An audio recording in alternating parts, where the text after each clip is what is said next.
হে জগতবাসী, আজ আমি শামীম আলী চিশতি আপনাদের সামনে একটি আলোচনা নিয়ে আসলাম।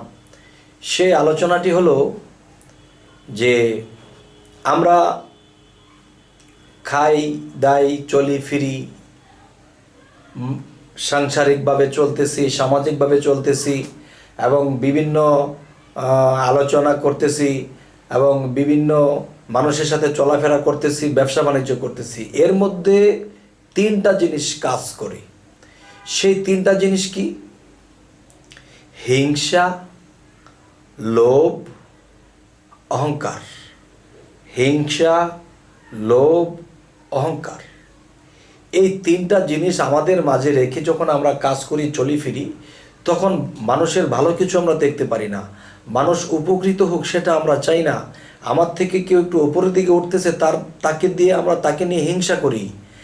তারপরে দেখা যায় যে আমরা নিন্দাচারী। এক জায়গায় বসেছি, একজনের সাথে বলতেছি লোকটা ভালো না, লোকটা এই সেই। কিন্তু দেখেন, কোরআনের সূরা হুজরাতের মধ্যে আল্লাহ কি বলেছে? তোমরা হিংসা নিন্দা করিও না এবং পশ্চাতে বসিয়া কাউকে নিন্দা করিও না এবং তার গোপন বিষয় তোমরা উদ্ঘাটন করিও না। সূরা হুজরাতের 10 নম্বর আয়াতে এই কথাটি বলেছে। কিন্তু আমরা নামাজও পড়ি, রোজাও রাখি, আল্লাহর কাজও করি, আল্লাহর জিকির করি, কিন্তু আবার হিংসা নিন্দাও করি। তাই বলি, আমাদের জালালউদ্দিন খাঁ, আমার চাচা গুরু, তিনি একটা কথা লিখেছেন যে হিংসা নিন্দা পরিত্যাগ করিলে আটক মদন বান অনন্ত। হিংসা নিন্দা পরিত্যাগ করিলে আটক মদন বান অনন্তে মিশিবে, তবে আর না আসিবে ববে। সঙ্গীরা সব বাধ্য হবে, বাটি ছেড়ে যাবে ওজান। এই কাঁচামাটি পড়ে যারা সিদ্ধ পুরুষ হবে তারা, জীবন থাকতে গেছে মারা, স্বর্গ নরক এক সমান। এই জগতে যারা হিংসা নিন্দা কটুবাক্য সমস্ত খারাপি ত্যাগ করে দিল এবং নিজের মধ্যে ত্যাগী একটা বিষয় আনলো যে আল্লাহ আমাকে যখন যেভাবে রাখে সেভাবে থাকবো, সেভাবে খাবো এবং কারো প্রতি হিংসা করব না। আমার সম্পদ নষ্ট হয়ে গেল, আলহামদুলিল্লাহ বলবো, আল্লাহ তুমি যা করেছো ভালোর জন্য করেছো।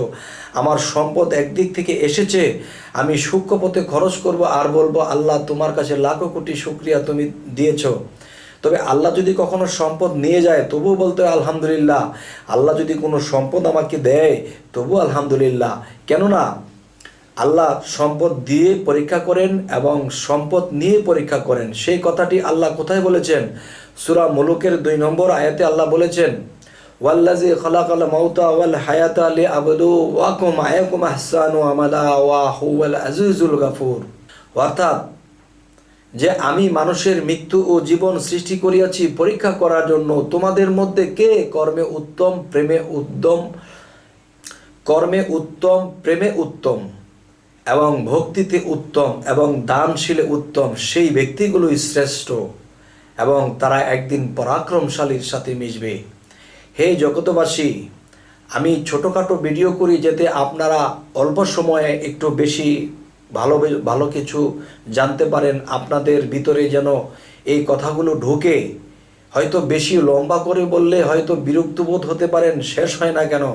তাই ছোট করে আমি অল্প কথার মধ্যে যেন আমি একটু ভালো কিছু দিতে পারি আপনাদেরকে এবং আল্লাহ আমাকে তৌফিক দান করেন। হে জগতবাসী, মানুষ জীবনে এত ইবাদত এত কিছু করে, তারপরেও মানুষটা নিচে নেমে যায় কেন? পারে না। একটাই উদ্দেশ্য, এই হিংসা নিন্দা যদি আমরা পরিহার না করি তাহলে কি হবে? আমরা যতটুকু উঠব তার চেয়ে বেশি নেমে যাব। তবে এতটুকু লক্ষ্য করতে হবে যে আমি এখন পারছি না, একসময় যদি আল্লাহ অর্থনীতি আমাকে ভালো করে দেয় তখন এতিমের মাথায় হাত বোলাবো এবং আমরা এতিম ও মিসকিনদেরকে আমরা এটা করব। কেননা সূরা মাউনের দিকে যদি আমরা লক্ষ্য করি, আল্লাহ সমস্ত ইবাদত বরবাদ করে দেয় যদি এতিমকে কষ্ট দেওয়া হয়, এতিমকে মাথায় হাত না বোলানো হয় এবং এতিমদেরকে অন্ন বস্ত্র দান না করা হয়। আল্লাহ যদি আমাদেরকে তৌফিক দান করে তবে হ্যাঁ, আমরা এতিমদের জন্য একটা বাসস্থান করব, এতিমদের মাথায় হাত বোলাবো, এরা খেলে আমরা খাবো, এরা যদি না খায় আমরাও না খেয়ে থাকবো। হে জগতবাসী, আজ এই কথাগুলো বলার এটাই উদ্দেশ্য। দেখা গেছে যে অনেক এতিমের মাথায় হাত বুলিয়েছে, খাওয়া দাওয়া করাইছে, কিন্তু সে উল্টা একটা কথা বলছে, উল্টাভাবে চলছে। যাক বাবা, সকলে একরকম নয়। একজনের জন্য 10 জনকে আমরা অনাদর করতে পারবো না।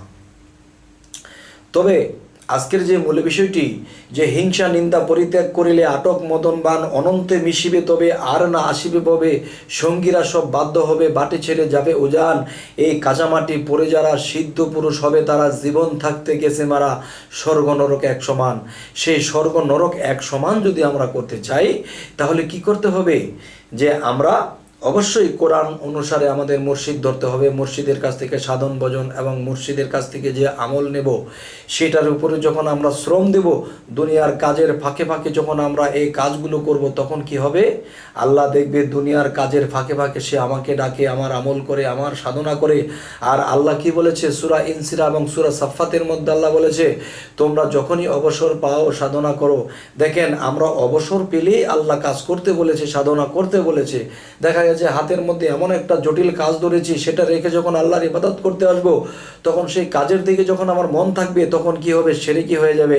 তাই সমস্ত কাজ সেরে আমরা ইবাদত করতে বসে যাব, তখন আল্লাহ খুশি হয়ে যাবে, আল্লাহ পর্যন্ত আমরা পৌঁছে যাব। হে জগতবাসী, আমাদের এই চ্যানেলের কথাগুলো যদি আপনাদের ভালো লাগে, অবশ্যই সাবস্ক্রাইব করুন, যেন নিয়মিত ভিডিওগুলো আপনাদের সামনে উপস্থিত হয়। তো আজ এই বলেই রাখছি, সকলেই ভালো থাকবেন। আল্লাহ হাফিজ।